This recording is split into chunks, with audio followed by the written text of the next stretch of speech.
Syarat menjadi murid Yesus. Lukas pasal 14 ayat yang ke-25 sampai 33. Pada suatu kali banyak orang berduyun-duyun mengikuti Yesus dalam perjalanannya. Sambil berpaling ia berkata kepada mereka, "Jikalau seorang datang kepadaku dan ia tidak membenci bapaknya, ibunya, istrinya, anak-anaknya, saudara-saudaranya laki-laki atau perempuan, bahkan nyawanya sendiri, ia tidak dapat menjadi muridku. Barang siapa tidak memikul salibnya dan mengikut aku, ia tidak dapat menjadi muridku. Sebab siapakah di antara kamu yang kalau mau mendirikan sebuah menara, tidak duduk dahulu membuat anggaran biayanya, kalau-kalau cukup uangnya untuk menyelesaikan pekerjaan itu. Supaya jikalau ia sudah meletakkan dasarnya dan tidak dapat menyelesaikannya, jangan-jangan semua orang yang melihatnya mengejek dia, sambil berkata, 'Orang itu mulai mendirikan, tetapi ia tidak sanggup menyelesaikannya.' Atau raja manakah yang kalau mau pergi berperang melawan raja lain, tidak duduk dahulu untuk mempertimbangkan apakah dengan 10.000 orang ia sanggup menghadapi lawan yang mendatanginya dengan 20.000 orang? Jikalau tidak, ia akan mengirim utusan selama musuh itu masih jauh untuk menanyakan syarat-syarat perdamaian.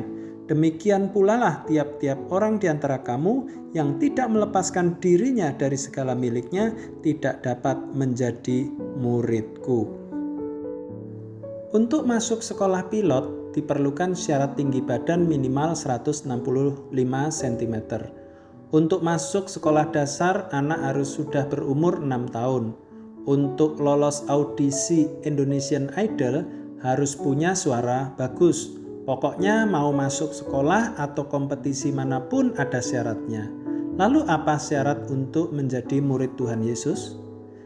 Yesus berkata, "Jikalau seseorang datang kepadaku dan ia tidak membenci bapaknya, ibunya, istrinya, anak-anaknya, saudaranya laki-laki atau perempuan, bahkan nyawanya sendiri, ia tidak dapat menjadi muridku." Ayat 26. Ucapan Yesus bukan berarti membenci secara harfiah. Maksudnya, jika kita mau menjadi murid Yesus, maka komitmen kepadanya perlu diprioritaskan di atas segala komitmen yang lain. Mungkin ada komitmen kepada keluarga yang bertolak belakang dengan komitmen kepada Yesus. Misalnya, dalam budaya tertentu, anak wajib bersumpah di depan peti jenazah ayahnya untuk membalaskan dendam kepada musuh ayahnya. Padahal gaya hidup Yesus adalah mengampuni. Menjadi murid Yesus berarti melepaskan diri dari gaya hidup yang bertolak belakang dengan Yesus. Termasuk soal harta kekayaan. Yesus berkata kepada seorang kaya yang mau menjadi muridnya, "Jualah segala yang kamu miliki dan bagi-bagikanlah itu kepada orang-orang miskin dan ikutlah aku." Lukas 18 ayat 22. Melepaskan diri dari gaya hidup atau budaya yang lama biasanya tidak mudah. Dibutuhkan pengorbanan dan kesediaan menderita. Menjadi murid Yesus berarti bersedia menanggung konsekuensi yang muncul di sepanjang perjalanan. Murid adalah orang yang menaklukkan keinginan di bawah keinginan gurunya. Ia melepaskan gaya hidupnya lalu mengikuti gaya hidup gurunya.